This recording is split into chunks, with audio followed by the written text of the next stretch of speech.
উফ, এই ফাজিল, এখানে হাত দিচ্ছ কেন?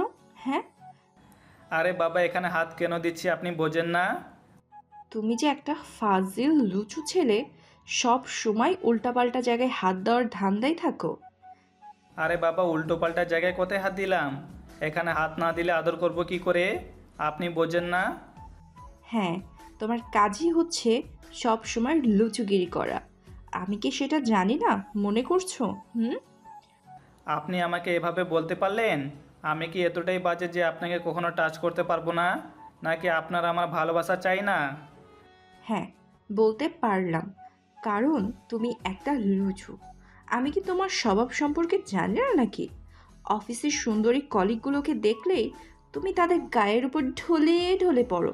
তোমার কর্মকাণ্ড কি আমি জানি না? বুঝলা? আমি সব জানি। তুমি সব সময় এইরকমটা করো। তুমি কেমন সেটার আমার আর জানতে বাকি নেই। তার মানে আপনি আমাকে সন্দেহ করছেন, তাই তো? আপনার মনে হচ্ছে আমি আপনাকে ভালোবাসি না, তাই তো? হ্যাঁ, ঠিক তেমনটাই তো। আর এত সন্দেহ করার কি আছে? তুমি আমাকে ভালোবাসো না, আমি তো সেটাই বললাম। আপনি আমাকে এতটা সন্দেহ করতে পারলেন? আমি আপনাকে ভালোবাসি বলেই আপনার কাছে এসেছিলাম, আদর করতে চাইছিলাম। আপনি সবসময় আদরের কথা বলেন তাই এসেছিলাম। কিন্তু আপনি এমনটা বলতে পারলেন? আমি বুঝতে পারছি আপনি হয়তো এখন আর আমার ভালোবাসা চান না, তাই না? আব্দুল, আমি কি একবারও সেটা বলিনি। তুমি সব সময় দুষ্টুমি করতে থাকো। আর আজকে অফিসের মধ্যে এমনটা করছো কেন? তাহলে কি সমস্যায় পড়তে হবে না বলো? ও এখন সমস্যা হয়ে যাচ্ছে? বিয়ের আগে আপনি বারবার আমাকে কাছে টেনে নিতেন, কেবিনে দরজা আটকে দিয়ে আমার সাথে রোম্যান্স করতেন, তখন সমস্যা হতো না? তখন কেউ দেখে ফেলতো না, তাই না? আপনার বেলায় 16 আনা আর আমার বেলায় 4 আনাও না। সবসময় শুধু আপনি আমাকে দোষারোপ করেন। আচ্ছা ঠিক আছে। আরে বাবা, তখন তো তোমাকে প্রচণ্ড পরিমাণে ভালোবাসতাম। আর তোমাকে নিজের কাছে টেনে নিতাম। কারণ তখন তোমাকে ভালোবাসাটা বোঝানোর চেষ্টা করতাম আমি। কিন্তু তুমি তো সেটা বুঝতে চাওনি। তার মানে আপনি বলতে চাচ্ছেন আমি আপনার ভালোবাসাটা বুঝি না? আর এখন আমি আপনাকে ভালোবাসি না, তাই না? আর আপনি আমাকে এখন ভালোবাসেন না? এখন আমাদের বিয়েটা হয়ে গেছে বলে সব শেষ হয়ে গেছে, তাই তো? আব্দুল, আমি কিন্তু তেমন করে বলতে চাইনি। তুমি শুধু শুধু কথার উল্টো মানে বের করছো। দেখো, এমনটা কিছুই না। তুমি আমার কথাটা বোঝার চেষ্টা করো, এটা অফিস। অফিসটা তো আপনার। ওই জন্য ভেবেছিলাম আপনাকে কাছে টেনে নেই, একটু আদর করি। কিন্তু আপনি এমন করে বলতে পারলেন? আমি আর কখনো আপনার কাছে আসবো না। আর আপনি যদি চান তাহলে আদর করব না। তোমার আদর করতে চাইতে আমার বয়ে গেছে। হুম। আফরিনের কথাতে আব্দুল ওকে ছেড়ে দিল। তারপর বেশ কিছুক্ষণ ওর চোখের দিকে তাকিয়ে রইল। তারপর একটা সময় আব্দুল তাচ্ছিল্য হাসি দিয়ে বলল, হ্যাঁ সেটাই তো। এখন তো আমি পুরনো হয়ে গেছি। আর ভালোবাসাটাও শেষ হয়ে গেছে না? আর যে মোহটা ছিল সেটাও কেটে গেছে। আর এখন আপনিও বুঝতে পারছেন আমার সাথে আপনার থাকাটা পসিবল না। অনেক বেশি কষ্ট হয়, সেটা আমি খুব ভালো করে বুঝতে পারি। আপনি নিজের মতো চলতে পারেন। আমি কি আপনাকে কখনো বাধা দিয়েছি? দেইনি। আমি তো আপনাকে বিয়ে করতে চাইছিলাম না, কিন্তু আপনি জোর করে এরকম একটা কাজ করতে বাধ্য করলেন। আব্দুলের কথাতে আফরিন বুঝতে পারল আব্দুল অনেকটাই রেগে গেছে। তাই আফরিন আব্দুলের মুখের পাশে হাত রাখতে গেলে আব্দুল তখন একটু সরে গেল আর বলতে লাগলো, ভয় নেই, আমি রাগও করিনি, আর আমার খারাপও লাগেনি। আপনি যেমনটা ভাবেন আমি তেমনটা বলেছি। আচ্ছা থাকেন, আমি আর ভুলেও আপনাকে ডিস্টার্ব করতে আসবো না। আপনার অফিসে অনেক কাজ আছে, আপনি সেগুলো করেন। আব্দুল চলে যেতে গেলে আফরিন আব্দুলের হাতটা ধরে ফেলল। তারপর আবার আব্দুল এক ঝটকায় নিজের হাতটা ছাড়িয়ে নিয়ে তারপর কেবিন থেকে বেরিয়ে গেল। আর আফরিন নিজের চেয়ারে গিয়ে বসে ভাবতে লাগলো, এটা আমি কি করলাম? পাগলটা তো প্রচণ্ড পরিমাণে রেগে গেছে। ওকে কি এভাবে রাগিয়ে দেওয়াটা ঠিক হলো? আমি তো আব্দুলকে প্রচণ্ড পরিমাণে ভালোবাসি। তাহলে কেন এমনটা করলাম? সারাটা দিন আব্দুল আর আফরিনের কেবিনে গেল না, যার জন্য আফরিন বুঝতে পারল আব্দুল প্রচণ্ড পরিমাণে রেগে আছে। আপনারা হয়তো ভাবছেন এখানে কি হয়েছে, তাই তো? আসলে আফরিন আব্দুলের অফিসের বস। আর ওরা দুজন দুজনকে ভালোবেসে বিয়ে করেছিল। ওদের বিয়েটা এক প্রকার হুটহাট করেই হয়েছিল। আব্দুল বাসর ঘরে যাওয়ার আগ পর্যন্ত জানতো না ওর আফরিনের সাথে বিয়ে হচ্ছে। বাসর ঘরে যাওয়ার পর জানতে পারে আফরিন ওর বউ। আফরিন খেয়াল করতো আব্দুল সবসময় ওকে ফলো করে, ওর আশেপাশে ঘুরঘুর করে। বিষয়টাতে শিওর হওয়ার জন্য আফরিন আব্দুলের ফ্রেন্ডের কাছ থেকে জানতে পারে আব্দুল ওকে ভালোবাসে, কিন্তু নিজের অবস্থানের কথাটা ভেবে বলতে পারে না। আফরিন যেদিন থেকে জানতে পেরেছে আব্দুল ওকে ভালোবাসে, সেদিন থেকে ওকে নিজের ভালোবাসায় আগলে নেওয়ার চেষ্টা করত, যার জন্য অফিসের মধ্যেই বারবার আব্দুলকে কেবিনে ডেকে নিয়ে তারপর ওকে হয় জড়িয়ে ধরতো, না হলে কিস করে দিত। আর এমন এমন সব কাজ করতো যার জন্য আব্দুলকে অনেক বিপদে পড়তে হতো। আর যেদিন আফরিনের বাবা জানতে পারে সেদিন আফরিন ভয়ে অনেক কান্নাকাটি করেছিল, বলেছিল আব্দুলকে কতটা ভালোবাসে। আফরিন আব্দুলকে প্রপোজ করার পর থেকে আব্দুল ওকে দূরে সরিয়ে দিয়েছিল, কারণ ও জানতো এই রিলেশনটা হওয়াটা কখনোই সম্ভব না। আর আফরিনের মধ্যে যে একটা আবেগ কাজ করছে তাও ভালো করেই জানতো। বড়লোকের মেয়ে ও পারবে না আব্দুলের এই ছোট্ট ঘরে গিয়ে থাকতে। ওর অভ্যাস অট্টালিকায় থাকার, যেখানে আব্দুলের কাছে গিয়ে থাকা ওর পক্ষে সম্ভব না। তারপর শেষ পর্যন্ত আফরিনের পাগলামিতে আর ভালোবাসার কাছে হার মানতে হয়েছিল আব্দুলকে। 1 সপ্তাহের মধ্যে ওদের বিয়ে হয়েছিল, কিন্তু আব্দুল জানতো না আফরিনের সাথে ওর বিয়েটা হয়েছে। তারপর যখন আব্দুল বাসর ঘরে আসে তখন আফরিন ওকে শক্ত করে জড়িয়ে ধরল। আব্দুল ওকে ছাড়িয়ে নেয়, তারপর ওর মুখের দিকে তাকাতেই খেয়াল করে মেয়েটা আর কেউ নয়, আফরিন। তো বিকেল হয়ে গেছে, এর মধ্যে লাঞ্চ টাইমটা শেষ হয়ে গেছে, কিন্তু আব্দুল আর খেতেও আসেনি, যার জন্য আফরিনের আরও খারাপ লেগেছে। বোঝাতে পারছে না ও আফরিনের বিহেভিয়ারে কতটা কষ্ট পাচ্ছে, তাই ও দুপুরে খায়নি। আর আফরিন কাজের চাপের জন্য কথাটা বলতেও ভুলে গেছে। তো বিকেলের দিকে কাজের জন্য আফরিন আব্দুলকে ডেকে পাঠালো। তখন কেবিনের সামনে এসে অনুমতি নিয়ে ভেতরে ঢুকে তখন আফরিন ওর দিকে তাকিয়ে রইল আর আব্দুল বলল, আপনি আমাকে ডেকেছেন? হ্যাঁ, ডেকেছি। কিন্তু তুমি ওরকমভাবে বলছো কেন? ম্যাম, কিছু বলার থাকলে বলেন। আর আমি কিভাবে কথা বলছি আপনার কাছে খারাপ লাগলে বলেন, আমি আর কোনো কথা বলবো না। এর থেকে ভালো করে কথা আমি বলতে পারি না। তুমি কি আমার উপরে রাগ করে আছো? তাই তো এভাবে কথা বলছো তুমি আমার সাথে? আপনার কেন মনে হলো আমি আপনার উপর রেগে আছি? আপনার উপর রাগ করতে যাব কেন? আমি বুঝতে পারছি তুমি আমার কথাই তখন রাগ করছো তো, তাই না? দেখো, আমি তো এই কথাগুলো... ওই কথাগুলো আপনি মজা করে বলেছেন, আমি সেটা খুব ভালো করে বুঝতে পেরেছি। আমাকে আর কিছু বোঝাতে হবে না প্লিজ। আমাকে আর এসব বলবেন না। কোনো কাজ থাকলে বলুন, আমি সেটা করে দিচ্ছি। আর আপনি তো তখন বললেন এটা অফিস, অফিসের মধ্যে এসব কথা না হওয়াটাই ভালো। পারিবারিক কথা সেটা অফিসে না বললেই আমি খুশি হব। আফরিন বুঝতে পারলো আব্দুল অনেকটা রেগে আছে, তাই ও চেয়ার ছেড়ে উঠে আসলো।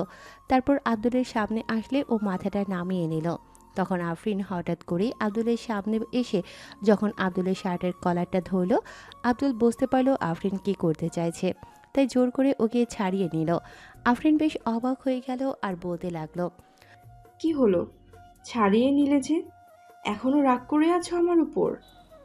দেখেন ম্যাম, আমি অফিসের মধ্যে চাই না এরকম কিছু হোক। তারপর কেউ জানাজানি হয়ে গেলে অনেক সমস্যা হবে। আপনি প্লিজ এমন পাগলামি করবেন না। আর এটা অফিস, এখানে রোম্যান্স করার জায়গা না। তাতে কি? তুমি তো আমার বর, আর বরের সাথে যেখানে সেখানে রোম্যান্স করা যায়, এতে ভাবার কি আছে বলো? আমি বুঝতে পারছি তো তুমি তখনকার কথাতে রাগ করে আছো, তাই তো আমি তোমাকে কথাগুলো ওভাবে বলতে চাইনি। বলো বেবি, তুমি প্লিজ রাগ করে থেকো না আমার উপর। দেখেন ম্যাম, এসব নেকামি অফিসে করবেন না। আমি চাই না এসব কথা এখানে উঠুক। ও, তার মানে আমার ভালোবাসাটাকে তোমার কাছে ন্যাকামি মনে হয়? আপনি যা ভাবার ভাবতে পারেন, কাজ ছাড়া অন্য কথা আমি বলতে চাচ্ছি না। আপনার পার্সোনাল বিষয়ে আপনি যা খুশি আমাকে শোনাতে পারেন, কিন্তু এতে আমার কোনো মতামত নেই। আফরিন আব্দুলের রাগটা ভাঙানোর জন্য যখনই ওকে জড়িয়ে ধরতে যাবে তখন আব্দুল ওকে ছাড়িয়ে নিল। তারপর কেবিন থেকে বেরিয়ে গেল। সারাটা বিকাল আব্দুল আর আফরিনের সাথে দেখা করলো না। আফরিন বারবার ওকে কেবিনে ডাকলেও আব্দুল কাজের বাহানা দিয়ে এড়িয়ে গেল। আফরিন ভাবলো বাসায় গিয়ে ওর রাগটা ভাঙাবে। অফিস ছুটি হয়ে যেতেই আফরিন কেবিন থেকে বেরিয়ে আসে। তারপর আব্দুলের কেবিনের সামনে আসতেই ও অবাক হয়ে যায়। পিয়নকে জিজ্ঞেস করতেই পিয়ন বলে আব্দুল আগেই বেরিয়ে গেছে। আফরিন হতাশ হয়ে যায়, তারপর একা একাই বাসায় চলে যায়। অন্যদিকে আব্দুল আজকে আফরিনের এরকম একটা কথায় বুঝতে পেরেছে কেউ কারো নয়, কেউ হয়তো টাকার প্রয়োজনে কাছে আসে, আর না হয় কেউ ভালোবাসা নামক অদ্ভুত মায়ার জন্য কাছে আসে। তারপর মোহটা কেটে গেলে সময়ের সাথে সাথে ভালোবাসাটা বিলীন হয়ে যায়। আব্দুল ভেবে নিয়েছে আফরিন যেহেতু চায় না ওর কাছে আসতে, তাহলে আফরিনের থেকে সবসময় দূরে থাকার চেষ্টা করবে আর ভালোবাসাটা প্রকাশ করবে না। তো আফরিন বাসায় এসে দেখে আব্দুল রুমে কপালের ওপর হাত রেখে শুয়ে আছে। তখন আফরিন তাড়াহুড়ো করে গিয়ে আব্দুলের পাশে বসে আর বলতে শুরু করে। এই বাবু, বেবি, জান, কি হয়েছে? তোমার শরীর খারাপ করছে? আমাকে বলো, কোথায় খারাপ লাগছে? আফরিনের কথাতে আব্দুল ওর দিকে তাকালো। তারপর উঠে বসতেই আফরিন আব্দুলের গালে কপালে হাত দিয়ে দেখতে লাগলো ওর শরীর খারাপ করেছে কিনা। শরীর খারাপ লাগলে কি ডাক্তারি করবেন? আপনি আবার ডক্টর হলেন কবে থেকে? সেটা তো জানতাম না। আমি বুঝতে পারছি তুমি তখনকার বিষয়টা নিয়ে রেগে আছো, তাই না?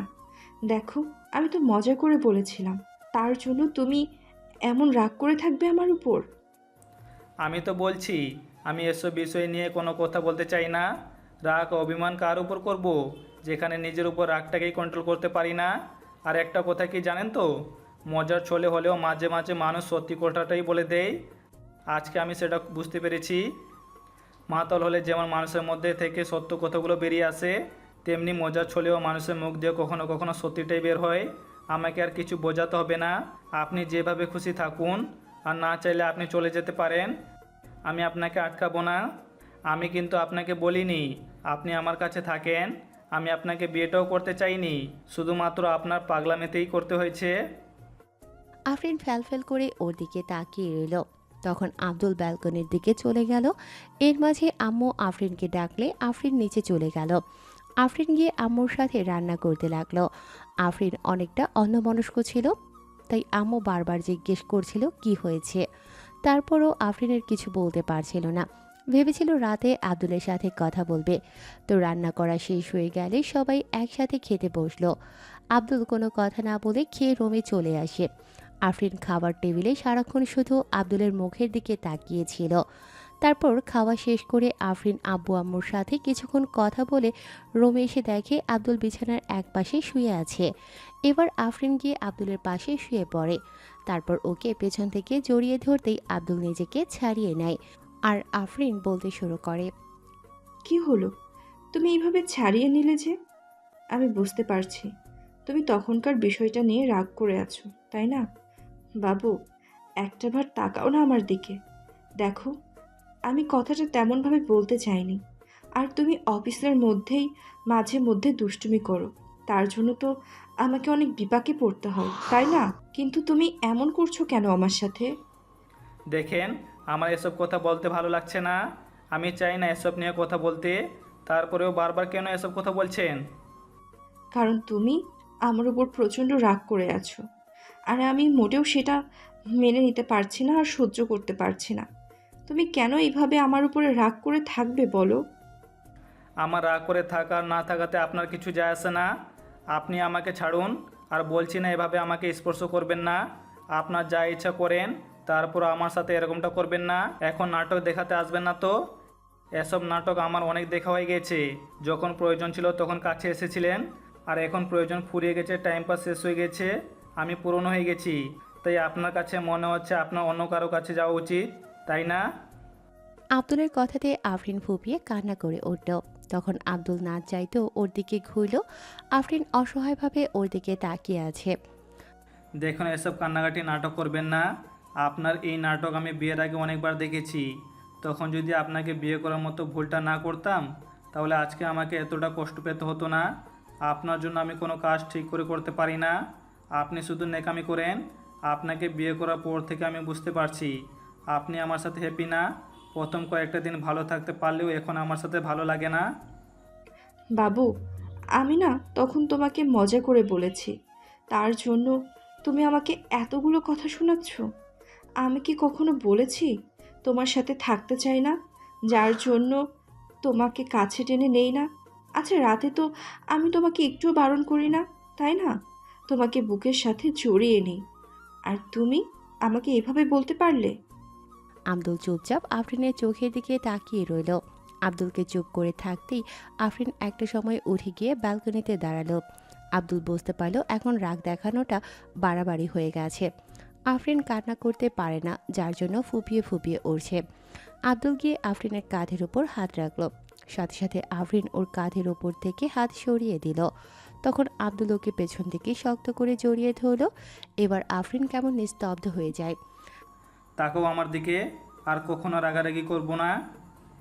আমি জানি রাগারাগি করবেন আর ভালোবাসবেন না, তাই তো?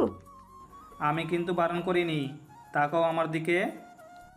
আব্দুল আফরিনকে নিজের দিকে ঘুরিয়ে নিল। আব্দুল জানে আফরিন বেশিক্ষণ ওর ওপর রাগ করে থাকতে পারে না। এবার আব্দুল আফরিনের কোমর জড়িয়ে ধরতেই আফরিন দেরি না করে ওদের চার ঠোঁট এক করে দিল। আব্দুলও ওর পাগলিটার সাথে রেসপন্স করতে লাগলো। তো ভালো থাকুক ভালোবাসা। ধন্যবাদ।